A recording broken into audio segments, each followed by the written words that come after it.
તરીકે આપણે 1,60,000 કર્યું. ઉદાહરણ નંબર 1 પેજ નંબર 287. ગણતરી આપણે સમજી ગયા. હવે તેને આપણે આમ નોંધ કરીએ તો સૌપ્રથમ માલ મિલકત નિકાલ ખાતે ઉધાર એક ચાલુ મિલકત અને એક સ્થિર મિલકત બંનેના ખાતા છે એ આપણે ક્યાં લઈ જવાના છે તો ચાલુ મિલકતના અને સ્થિર મિલકતના બેના ખાતાની અંદર આપણે લખીએ તો એક રોકડ સિવાયના એટલે આમનું થશે પહેલું માલ મિલકત નિકાલ ખાતે ઉધાર 3,80,000.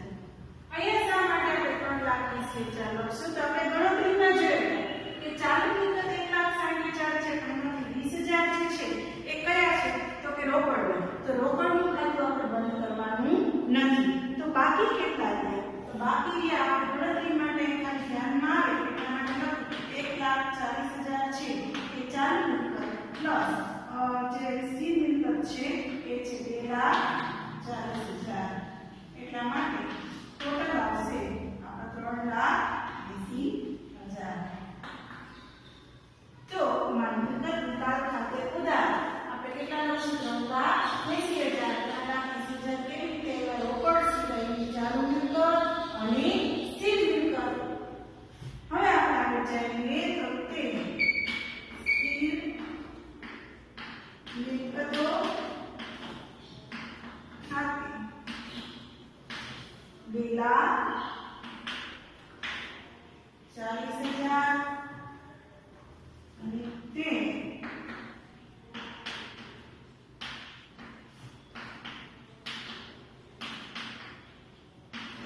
ચાલુ મિલકતો ખાતે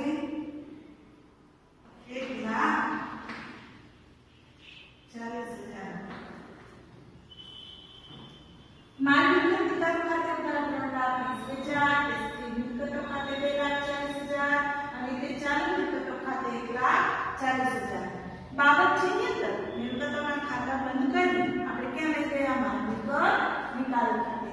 તેમાં બીજામાં આવશે આપણે એના ઉપૈજા કેટલા તો આપણે ગણતરી કેવી હતી કેટલા ઉપૈજા હતા રોકડ અને બેંક ખાતે ઉધાર કેટલા રૂપિયા ઉપૈજા હતા તો આપણે ગણતરી કેવી ત્યારે 2,40,000 ના 2,80,000 અને 1,60,000 ના આપણે 1,40,000 20,000 ઉપર બાદ કરતા 1,12,000 ઉપૈજા હતા. તો આપણે રોકડ કે બેંક ખાતે બેના નથી અને 4 લાખ આવ્યા તે માલ મિલકત નિકાલ ખાતે 4 લાખ બરાબર. રોકડ કે બેંક ખાતે ઉધાર તે માલ મિલકત નિકાલ ખાતે જમા 4 લાખ. તો વિદ્યાર્થી મિત્રો આપણે આની બાબત છે શું લખી શકીએ તો બાબત જે ની અંદર સ્થિર મિલકતોના 2,88,000 આપણે ઉપૈજા હતા અને ચાલુ મિલકતોના 1,12,000 ઉપૈજા હતા તેના તો બંને આનું રોકડ સિવાયની મિલકત અને આપણે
લઈ જાય છે. તો કઈ રીતે લઈ જાય છે? તો માલ કે મિલકત છે કે આપણે આમ નોંધ શું કરશું? તો આમ નોંધ માટે સૌથી પહેલા તો આપણે યંત્રનું ખાતું જે છે એ બંધ કરી અને ક્યાં લઈ આવશું? માલ કે મિલકતના નિકાલ ખાતે. યંત્ર છે શું છે? મિલકત છે. માટે આપણે આમ નોંધ શું કરશું? માલ મિલકત નિકાલ ખાતે. ઉધાર માલ મિલકત નિકાલ ખાતે ઉધાર 70,000 તે યંત્રો ખાતે જમા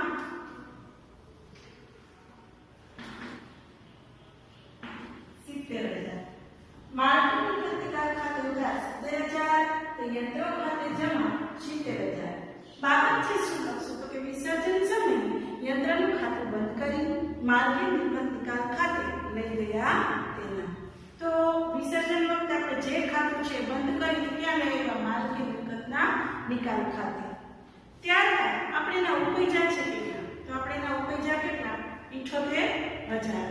તો હવે આપણે તેની નોંધ કરશું 78,000 ની. એટલે આમાં ને આમાં આ પહેલી આવડત હતી, આ બીજી આવડત. બીજી આવડત છે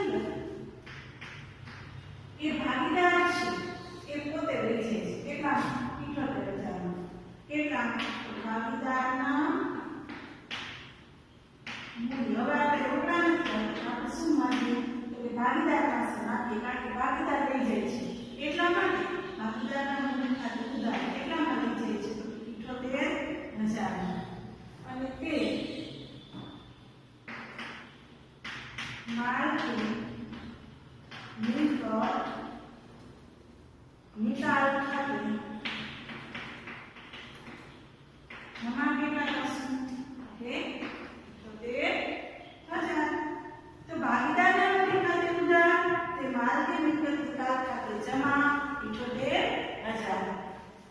તો આની અમુક આપણે બાબત છે શું કરશું? વિસર્જન સમયે 78,000 ભાગીદાર યંત્ર ખાતે લઈ ગયા તેના.